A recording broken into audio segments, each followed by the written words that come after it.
La Zambie est un pays d'Afrique australe sans accès à la mer. Elle abrite une faune abondante, de nombreux écosystèmes, des sources d'eau naturelles et de vastes espaces ouverts. Plus de 65% de ce pays luxuriant est recouvert de forêts et de terres boisées. Mais cela change. La croissance de la population du pays est l'une des plus fortes dans le monde et plus des 2/3 des Zambiens vivent dans la pauvreté. L'environnement est de plus en plus sollicité. L'ONU estime que la Zambie perd actuellement jusqu'à 300 000 hectares de forêt chaque année.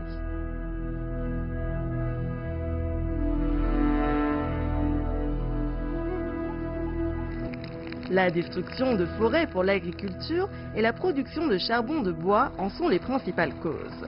Avec la privatisation de l'approvisionnement en électricité dans le pays, d'énormes hausses de prix ont contraint de nombreux Zambiens à trouver d'autres sources d'énergie. Ainsi, l'industrie du charbon de bois prospère, entraînant une déforestation massive à travers le pays.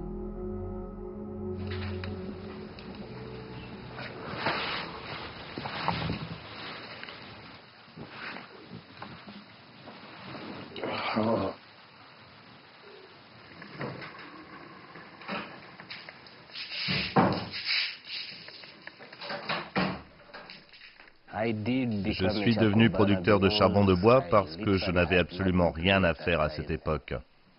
Quand j'ai décidé de rejoindre les membres de ma famille qui faisaient déjà du charbon de bois, c'était la seule alternative qui me restait.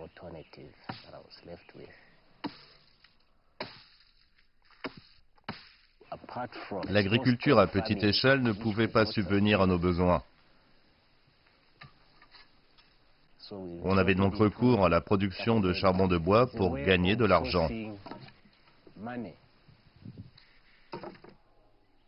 Parce que pour nous, c'était une question de vie. Sans charbon de bois, la vie n'était pas possible.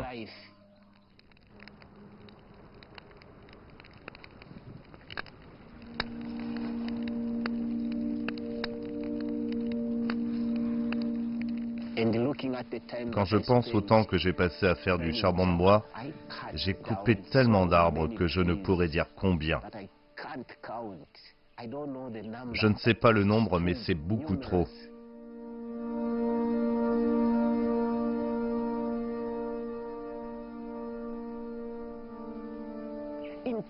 Dans 20 ans, nous restera-t-il une seule forêt ? Je dois apporter ma contribution à ce monde, parce que je sais que j'ai été créé dans un but précis et non pas pour détruire.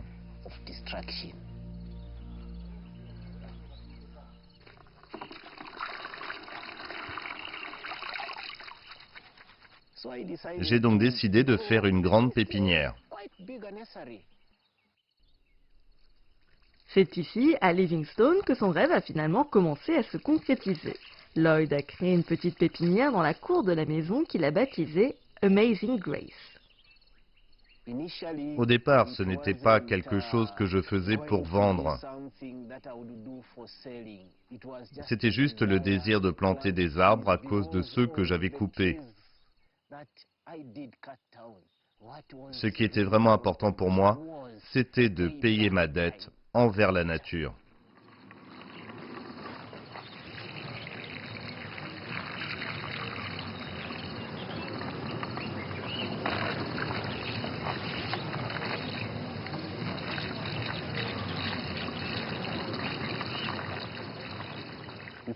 On a planté des arbres, on les a arrosés, ma femme et moi. J'avais le soutien de ma famille. Rendre la pépinière financièrement viable est un combat difficile et son épouse Charity est le principal soutien de famille à la maison. Elle gère une crèche pour les enfants du coin. Ici, on a cette pépinière qui se trouve derrière. Mais il y a aussi des enfants. On fait donc deux choses au même endroit.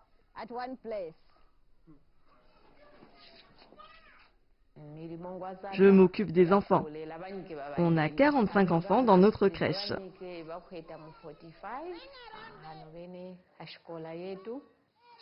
Charity vit à Livingstone depuis assez longtemps. Je l'ai rencontrée à l'église quand je suis arrivé en 2007. Elle compte beaucoup pour moi. Elle est ma moitié. Voici notre pépinière. Il y a beaucoup de plantes.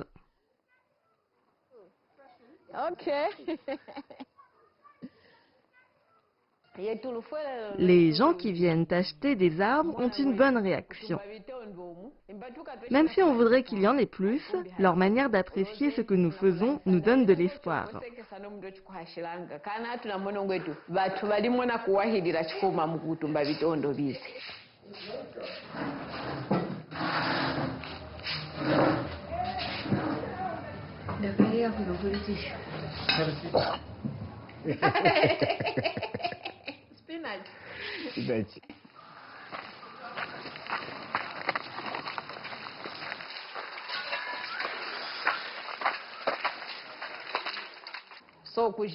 Je souhaite réfléchir à comment apprendre aux gens à reboiser. Les gens abattent des arbres pour faire du charbon de bois sans replanter. À l'avenir, la Zambie n'aura plus d'arbres si rien n'est fait.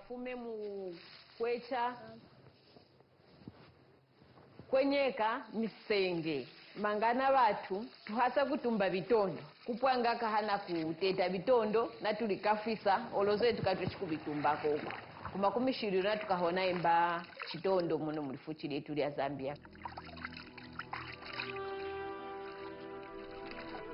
Bien que la pépinière de Lloyd soit en pleine croissance, ses efforts de protection ne rapportent pas encore de revenus.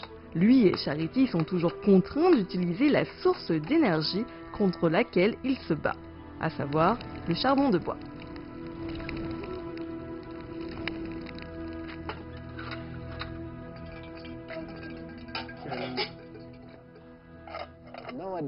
De nos jours, on a beaucoup de gens, beaucoup d'organisations qui parlent de sauver la planète ou de sensibiliser sur le changement climatique en lien avec les arbres. Une de ces organisations est une ONG environnementale internationale appelée Green Pop. Elle mobilise des volontaires du monde entier pour planter des arbres là où ils sont le plus nécessaires.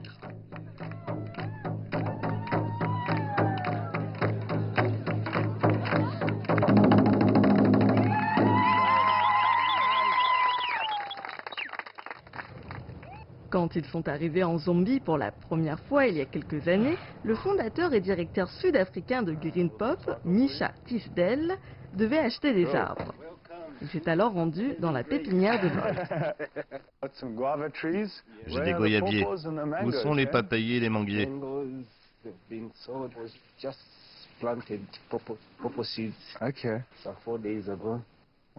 Oh, ils ont l'air vraiment en bonne santé. Regarde celui-ci.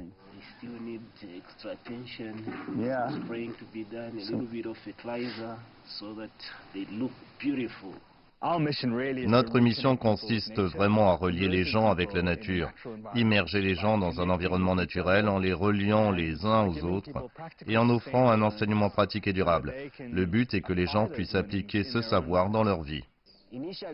Au début, on m'avait dit que Green Pop n'était intéressé que par l'achat de semences d'arbres. Mais le jour où j'ai rencontré Misha, on a convenu d'un certain montant.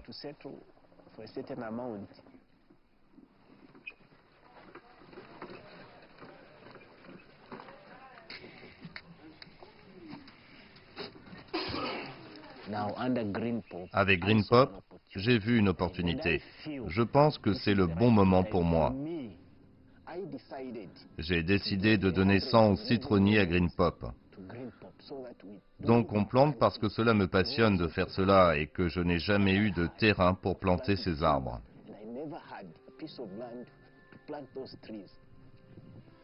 Ce jour-là, Lloyd plante plus de 100 citronniers dans la ferme Sons of Thunder de Livingstone. C'est le début symbolique de la prochaine étape de son parcours, fonder sa propre ONG. EcoGreen est une organisation non gouvernementale basée à Livingstone. C'est une organisation qui plante des arbres, sensibilise sur le changement climatique. On a eu beaucoup de mal à la mettre sur pied parce qu'il y avait beaucoup de choses indispensables à faire et on ne le réalisait pas. J'espère que Lloyd et EcoGreen éduqueront les gens et les sensibiliseront à l'importance des arbres et à leurs bienfaits.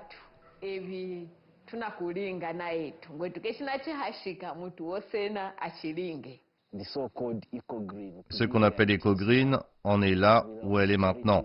Sans l'aide financière de Charity, je ne pense pas que je serais capable de parler d'EcoGreen maintenant. Elle a beaucoup aidé dans les situations difficiles, dans des circonstances difficiles. Oui, parfois il y a des frictions.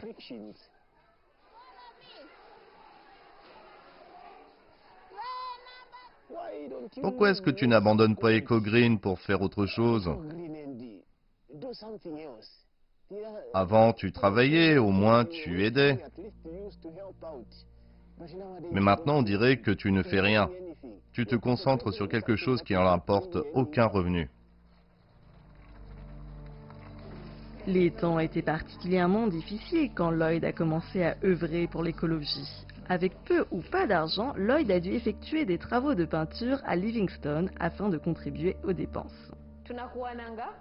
Parfois, je fais face à des défis, parce que les parents ne peuvent pas toujours payer les frais de crèche.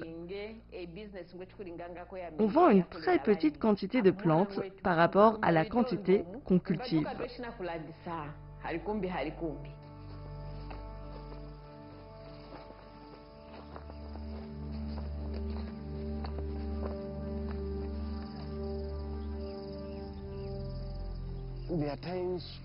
Il y a des moments où je sens que je manque d'énergie.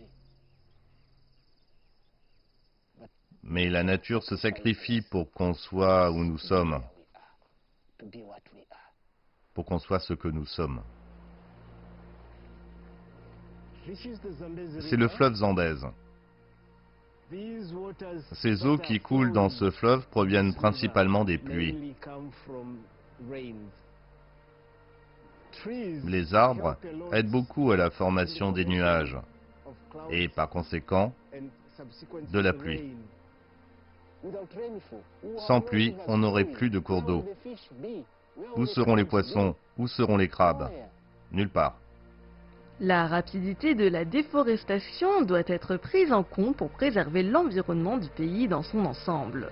Le temps est venu d'agir. Les arbres sont essentiels à la vie. Ils jouent un rôle crucial dans le cycle de l'eau. Ils absorbent les gaz à effet de serre qui alimentent le réchauffement climatique.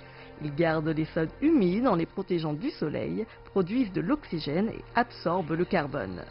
Des activistes comme Lloyd sont utiles pour enrayer la spirale descendante avant qu'il ne soit trop tard.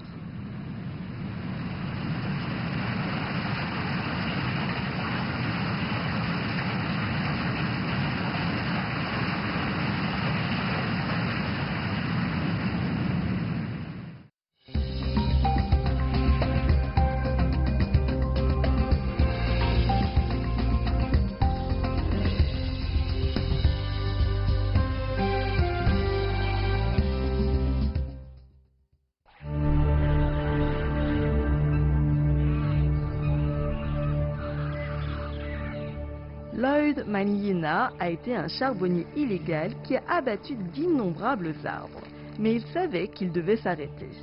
Il a décidé de payer sa dette envers la nature. C'est ainsi qu'a commencé son parcours d'activiste pour la plantation d'arbres. Il a créé une pépinière à Livingstone et fondé une ONG locale appelée EcoGreen. Maintenant que j'ai commencé à planter des arbres, il me faut de nombreux bras pour venir m'aider. Il faut trouver des moyens d'atteindre les membres de nos communautés qui dépendent essentiellement du charbon de bois pour l'énergie. Dans sa mission d'établissement d'EcoGreen, Lloyd était en quête de collaboration avec d'autres ONG. L'organisation internationale GreenPop travaille en Zambie depuis de nombreuses années et s'engage à collaborer avec des activistes locaux tels que Lloyd pour leur permettre d'avoir une portée et un impact accru dans leur travail. Lloyd suit les traces d'un autre Zambien, Benjamin Mibenga. Oncle Ben, comme on l'appelle, il est directeur national de GreenPop en Zambie. Il milite pour le reboisement depuis plus de 30 ans. Regardez cet arbre. Ce n'est pas ce qu'on appelle une saignée? Ça l'est. Vous savez que c'est cruel pour notre environnement. C'est être cruel envers les arbres. Si ça continue, ça sera fichu. Pour parler franchement, je ne peux pas rester là à regarder. Même si ça veut dire une personne, je pense que les choses doivent débuter avec une personne et ceux qui sont intéressés se joindront à nous. Oncle Ben est devenu un soutien pour Lloyd, qui lui demande souvent conseil. Tu es là? Oui, très bien. Cet endroit est calme, ça fait longtemps.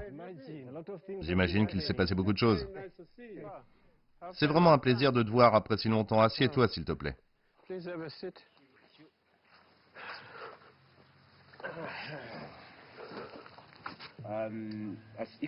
Avec EcoGreen, je me bats. Oui, on mène quelques activités ici et là, mais on est incapable d'attirer beaucoup de bras pour venir aider. Comment as-tu réussi à être un protecteur de la nature ces 2 ou 3 dernières décennies?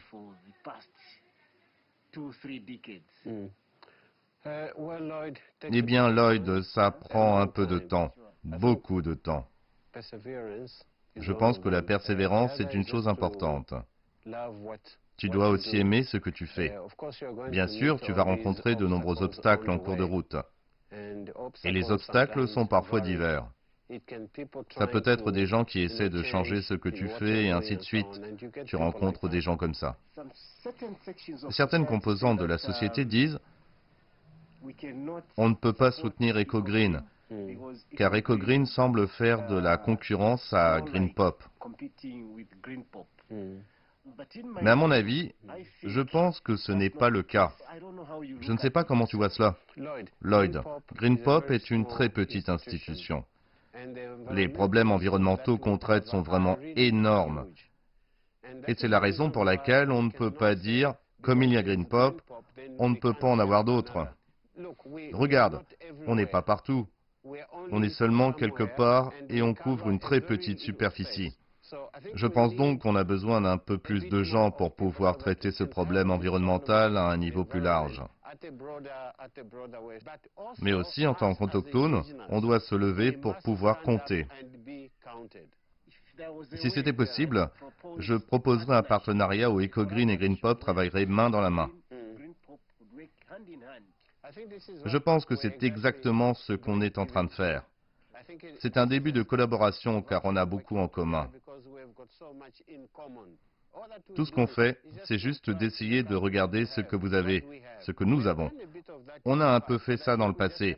Je pense qu'on doit juste faire un peu plus. Et je pense qu'il est grand temps qu'on commence un transfert, et c'est ce qu'on essaye de faire à mon avis. Un transfert de nos connaissances pour qu'on puisse porter haut notre étendard. Il y a beaucoup de choses que tu sais et que j'ignore peut-être. Le peu que je sais, je dois te le transmettre. De cette façon, on avance tous ensemble. Merci, Oncle Ben.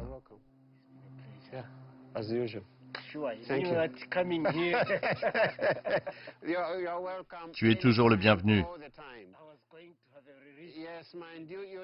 Tu ne m'as même jamais dit que tu venais. Mais puisque c'est notre tradition, tu peux venir n'importe quand. On ne cessera jamais d'aller à la source de notre sagesse. Je t'en prie, merci Lloyd. De rien.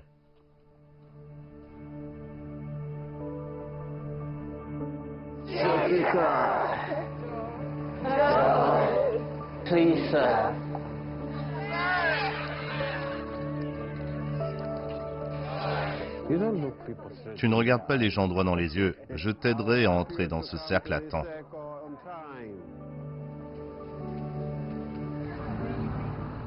C'est aujourd'hui le premier jour du festival d'action annuel de GreenPop et comme le veut la tradition, les visiteurs sont invités à voir une charbonnière illégale.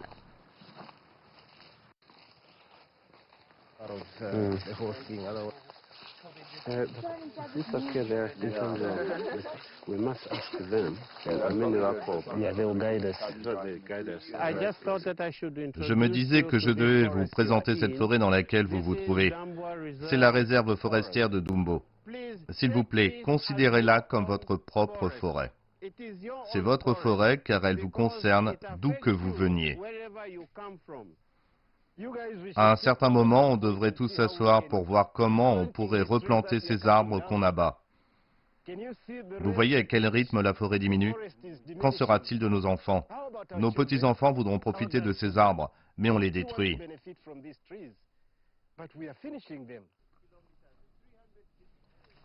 Parallèlement à la sensibilisation des volontaires sur le charbon de bois, Lloyd est devenu un médiateur clé pour les ateliers de Green Pop dans les communautés agricoles locales.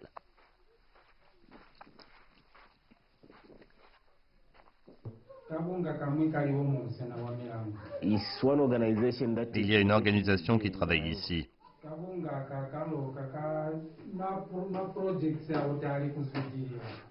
Leurs projets n'ont pas abouti.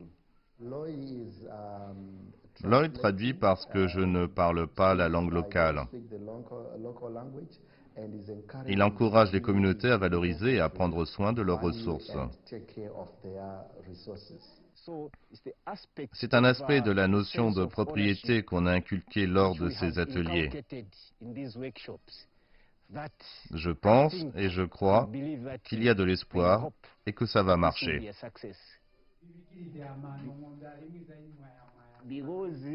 Parce que ceux qui ont piloté le projet n'ont aucune notion de la propriété, même si le bétail détruit la digue.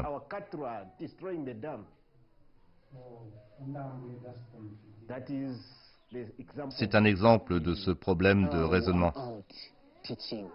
Maintenant, j'enseigne aux communautés l'importance des arbres et peut-être d'autres sources de revenus pour que les gens commencent à comprendre que d'une manière ou d'une autre, ils peuvent gagner de l'argent en faisant la promotion des arbres.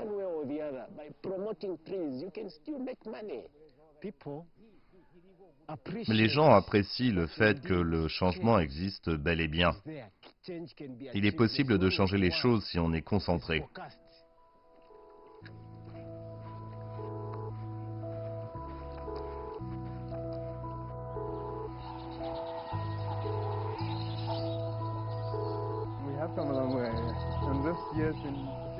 La participation de Lloyd aux activités de Green Pop s'est accrue, allant de la fourniture de jeunes pousses à la médiation au sein de la communauté. Alors que le festival d'action touche à sa fin, Misha rend visite à Lloyd pour discuter de son travail à venir. Il faut qu'on s'asseye et qu'on voit comment on peut tisser des liens solides. EcoGreen et moi-même avons eu beaucoup de difficultés à travailler de manière isolée. À Green Pop, vous avez les outils et le pouvoir de faire appel à de nombreux volontaires pour faire avancer les choses dans la bonne direction.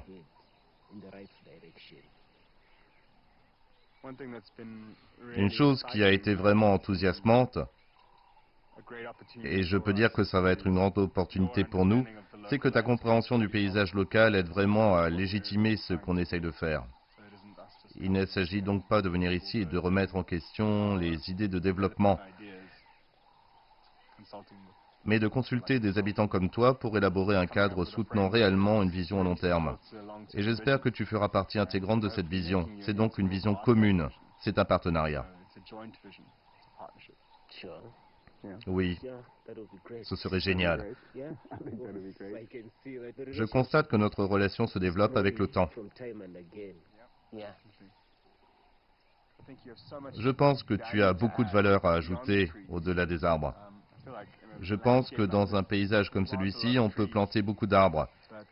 Mais la Zambie a besoin de plus que cela. Il faut que les individus se lèvent et resplendissent.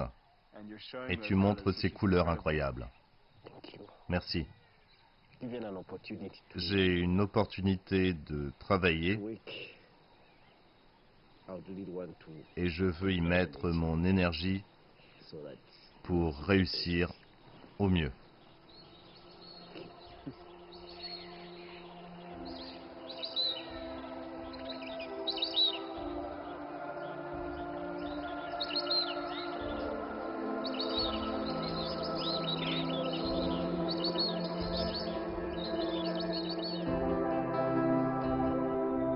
Près Presque 5 ans après, jour pour jour, Lloyd et Misha retournent sur le lieu où tout a commencé.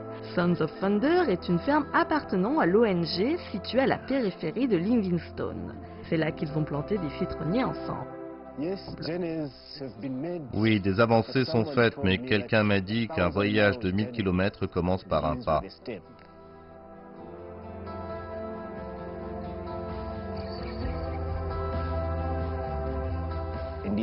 C'est quand on a déjà parcouru une assez longue distance qu'on s'en rend compte. Oh, j'ai bien avancé après avoir fait ce pas.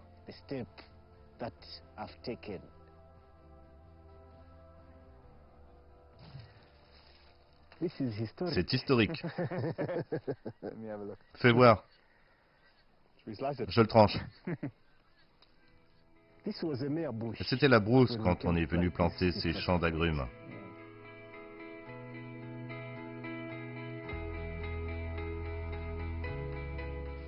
Je suis né pour réussir dans la vie. Je persévère encore, même aujourd'hui. Ce n'est que le début. Green Pop quittera la région l'an prochain. Mais grâce à l'accord conclu par Lloyd, le travail d'EcoGreen ne fait que commencer.